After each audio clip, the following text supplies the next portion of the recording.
ନରିପଣ୍ଡା କୁ ନେଇକି କହିଥିଲି ନରିପଣ୍ଡା ଟା ଭୁଲ କଲା ସେ କଥା ଦେଇକି କହିଦେଲି ମାଲିକଙ୍କ ନାଁ ଧରି ଦେଇଥିଲି ନାଣ୍ଡୁ ବାବୁଙ୍କ ନାଁ ଧରିଥିଲି ନା ଭୁଲ ଆଉ କଣ ସେ ତ ବାବୁ ଯେତେବେଳେ ସେ ବାପ ଆଉ ତାଙ୍କ ଯଦି ମୁଁ ଭୁଲ କରିଛି ବାବୁ ରାଗିଛନ୍ତି ଆଉ ସବୁ ମାଲିକ ତ ମୁଁ ଇଏ କରିନଥିଲି ସେଇ ବାବୁଙ୍କ ହାତ ଧରି ପକେଇଲି ଆଉ ନାଇଁ ମୋ ବାବୁ ମତେ ଡାକିଥିଲେ ମୋ ବାବୁ ଯେ ବିଶ୍ୱ ଦରବାର ଯାତ୍ରା ବିଶ୍ୱ ଦରବାର ଓନର ଯେ କିଶୋର ଚନ୍ଦ୍ର ମିଶ୍ର ସେ ମତେ ଡକେଇଥିଲେ କହିଲେ ପ୍ରତାପ ବାବୁ ଆସନ୍ତୁ ଏମିତି ଏମିତି ଗୋଟେ ହେଇଯାଇଛି ମାଲିକ ମାନେ ଟିକେ ରାଗିଛନ୍ତି ଅବଶ୍ୟ ମୁଁ ଯେ କଥାଟା କହିଦେଇଥିଲି ସେଇ ନେଇକି ସେ ଟିକେ ରାଗି ଯାଇଥିଲେ ସମସ୍ତେ ନରିପଣ୍ଡାକୁ ନେଇକି କହିଥିଲି ନରିପଣ୍ଡା ଟା ଭୁଲ କଲା ସେ କଥା ଦେଇକି କହିଦେଲି ମାଲିକଙ୍କ ନାଁ ଧରି ଦେଇଥିଲି ନାଣ୍ଡୁ ବାବୁଙ୍କ ନାଁ ଧରିଥିଲି କାହିଁକି କାରଣ ସୋସିଆଲ ମିଡିଆରେ ସବୁଆଡେ ତ ଦେଖାଯାଉଛି ନା ସେଇଟା ସବୁ ଦେଖିଛି ସବୁ ଦେଖିଲା ପରେ ମୁଁ ତାକୁ କହିଥିଲି ଏଇ ବାବୁ ଏମିତି ଏମିତି କରନ୍ତୁ ତୁ କଣ ପାଇଁ ତାଙ୍କ ଥରକୁ ଦିଥର ପଇସା ଆଣିଛୁ ଥରେ ଆଣିଲୁ ଫେରେଇଲୁ ପୁଣି ଦ୍ୱିତୀୟ ଥର ଆଣିଲୁ ପୁଣି ଫେରେଇବାକୁ ଯିବୁ ନିଶ୍ଚିତ ଗୋଟେ ଲୋକ ସାଧାରଣ ଲୋକ ବି ତତେ ମାରିପାରିବ ମୁଁ ତ ଏଥିରେ ତତେ କର୍ଣ୍ଣମୂଳି ଶିଖି ଦେଇଥାନ୍ତି କାରଣ ମୁଁ ବି ତ ଖାଲି ରହିଛି କଣ ତୋରି କଥା ବୁଝିବା ପାଇଁ ମୋର ଯାତ୍ରା ପାର୍ଟି କରିଛି ମାନେ 200 ଲୋକ ମୋର ଅଛନ୍ତି ମୁଁ 200 ପରିବାରଙ୍କ କଥା ବୁଝିବି ନା ତୋରି କଥା ବାର ବାର ବୁଝିବି ମୁଁ ତାକୁ ଏ କଥା ସବୁ କହିଥିଲି କହିଲା ପରେ ସେଇ କଥାଟା ବି ଟିକେ ଧରି ଦେଇଥିଲେ ବାବୁ ମାନେ ଟିକେ ରାଗି ଯାଇଥିଲେ ମୋ ଉପରେ ଯେ ପ୍ରତାପ କାହିଁକି ଏମିତି କହିଲା ଅବଶ୍ୟ ମୁଁ ସେ ହିସାବରେ କହିନଥିଲି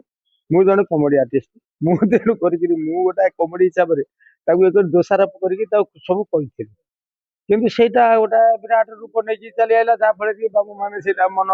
ଦୁଃଖ କରିକି ସେଇଟାକୁ ରହିଲେ ଯାହାଫଳରେ ମୋ ବାବୁଙ୍କ ଉପରେ ପ୍ରେସର ପକେଇଲେ ତାପରେ ମୋ ବାବୁ ବି ମତେ ବି ଡାକିଲେ କହିଲେ ପ୍ରତାପ ଯେତେବେଳେ ସଂସ୍ଥା କରିଛି ମୁଁ ମାଲିକାନା ତାରା ଭିତରେ ରହିଛି ମାଲିକ ମହାସଂଘ ଭିତରେ ଅଛି ତେଣୁକରି ଏଇଟା ଗୋଟେ ନିହାତି ଶୋଭନୀୟ କଥା ତମେ ଆସ ମୁଁ ଅଛି କିଛି ଅସୁବିଧା ହବନି ଅବଶ୍ୟ ମୁଁ ବି ଆସିଲି ସବୁ ମାଲିକଙ୍କ କତିରେ ମୁଁ ଥିଲି ପ୍ରାୟ ତେଣୁ କରିକି କେହି ମାଲିକ ବି ମୋର ଖରାପ ନୁହନ୍ତି ନା ମୁଁ ମାଲିକଙ୍କ ପାଖରେ କେତେବେଳେ ଖରାପ ହେଇନି ବାବୁ ମାନେ ଯାହା ଭାବୁଛନ୍ତି ଭାବୁଛନ୍ତି ନା ଭୁଲ ଆଉ କଣ ସେ ତ ବାବୁ ଯେତେବେଳେ ସେ ବାପ ଆଉ ତାଙ୍କ କତିରେ ଯଦି ମୁଁ ଭୁଲ କରିଛି ବାବୁ ରାଗିଛନ୍ତି ଆଉ ସବୁ ମାଲିକ ତ ମୁଁ ଇଏ କରିନଥିଲି ସେଇ ବାବୁଙ୍କ ହାତ ଧରି ପକେଇଲି ଆଉ କଣ କରିବି ମୋ ବାବୁ ମୋର ବଜା ହେଇଯାଇଛି ମତେ କଣ ଛୁଆ ନା ଛାଡ ସେ ସବୁ କଣ କାହିଁ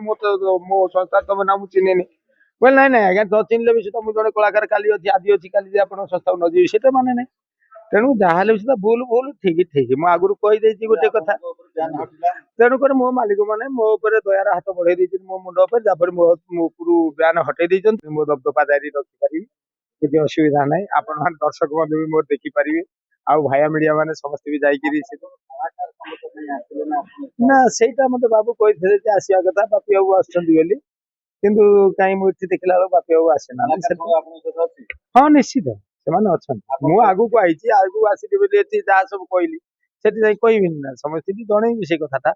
ଏଇଆ ହେଇଛି ନାଇଁ ନାଣ୍ଡୁ ବାବୁ ଅବଶ୍ୟ ରାଗିବା କଥା ସାଧାରଣତଃ ଗୋଟେ ଲୋକ ରାଗିବ କାହିଁକି ମୁଁ ତାଙ୍କ ସଂସ୍ଥାରେ ନଥିଲି ମୁଁ ତାଙ୍କ ବିଷୟରେ କିଛି ଜାଣିନଥିଲି ତେଣୁକରି ମୁଁ ଜାଣିଲି ସୁନ୍ଦର ଲୋକ ଜଣେ ସୁନ୍ଦର ଭଦ୍ର ଲୋକ କିନ୍ତୁ ପରିସ୍ଥିତି ପରିବେଶ ତାଙ୍କୁ ଅଭଦ୍ର କରେ ତେଣୁକ ମଣିଷ କେହି ଖରାପ ନୁହନ୍ତି ସବୁ ମଣିଷ ଭଲ ଛାଡୁ ଉପର ବାଲା ତାଙ୍କ ଚିନ୍ତା କରି ଆମେ କହିଲେ କଣ ହବ ତେଣୁ କରିକିରି ଆମେ ସବୁ ସମୟ ଆଗରେ କିଏ ବଡ ଆଉ ସମୟ ହଉଛି ବଳବାନ ତେଣୁ ସମୟ ହିଁ ତାର ପ୍ରତ୍ୟକ୍ଷ ଜବାବ କିନ୍ତୁ ଆମେ ନା ନିଶ୍ଚିତ ନିଆଁ ନଥାଇକି ଧୂଆଁ ବାହାରେନି ନିଆଁ ନିଶ୍ଚିତ ଅଛି କିଛି ଯାହାଫଳରେ ସେଇଟା ଦ୍ୱିଗୁଣିତ ହେଇ ଚଳି ଯାଉଛି କୋଉଠି ଟିକେ ନା କୁଳୁଥିବ ସେଇଟା ପୁରା ହାୱା ହେଇକି 5-10 ବଖରା ପଡିଯାଉ ତେଣୁ ଚକା କି ଜଗା ସବୁ ଦେଖୁଛି ସବୁ ସେ କରିବ ତାର ବିଚାର ଇଏ ଧାତା ଭଲ ପଟେ ଲିଖିତ କର୍ମାନୁସାରେ ଫଳ ତେଣୁ କରିକିରି କର୍ମ କରିନ ଫଳ ପାଇଁ ପ୍ରାଣୀଟା ଆବଶ୍ୟକ ହୁଏ ମୁଁ କର୍ମ କରିଥିଲି ମୋ ଫଳ ମୁଁ କହିଲି ଯେ ମୁଁ ନରିପଣ୍ଡା ସପୋର୍ଟ କରି କହିନି ଅବଶ୍ୟ ତାକୁ ସୋଧିକିରି ତା ଛାତିକିରି କହିଛି ଆପଣ ମାନେ ବି ସମସ୍ତେ ଦେଖିଥିବେ ସବୁ ଶୁଣିଥିବେ ମୋର ଏଥିରେ କିଛି ନଥିଲା କିନ୍ତୁ ନାଣ୍ଡୁ ବାବୁଙ୍କ ନାଁଟା ଯେହେତୁ ନେଇଯାଇଥିଲି ସେ ମତେ ଖରାପ ଭାବିଲେ ଗୋଟେ ରାଗିଲେ ଯାହାଫଳରେ କି ଆସି ମାଲିକ ମହଲରେ ମତେ ଆସିକି ଉପସ୍ଥିତ ହବାକୁ ପଡିଲା ଯାହା ହଉ ମାଲିକ ମାନେ ତ ମୋ ବାବା ତେଣୁକରି ସେ ଦୟାର ହାତ ବଢେଇ ଦେଲେ ସେଇଟା ବାପା ତ ଘର ଚଳଉଛି ନା ତେଣୁକରି ପୁଅ ମାନଙ୍କ ଟିକେ ଭୁଲ କଲେ ତୁ କାହିଁ ଏମିତି କର ଗାଇଡ କରିବାଟା ନିହାତି ସ୍ୱାଭାବିକ ଏଇଟା ରହୁ ବାପ ପୁଅର ସମ୍ପର୍କ ରହୁ ଏମିତି ସବୁ ବୁଝାମଣା ଭିତରେ ଚାଲୁ ଯାଇକି ସଂସ୍ଥାରେ ଆଉ ଏମିତି ଓଡିଆ ଚଳଚିତ୍ର ଭଳିଆ ଏ ସଂସ୍ଥା ଏମିତି ବନ୍ଦ ନ ହେଇଯାଉ କିନ୍ତୁ ସମିତି ବୁଝାମଣା ଠିକ ରହିଲେ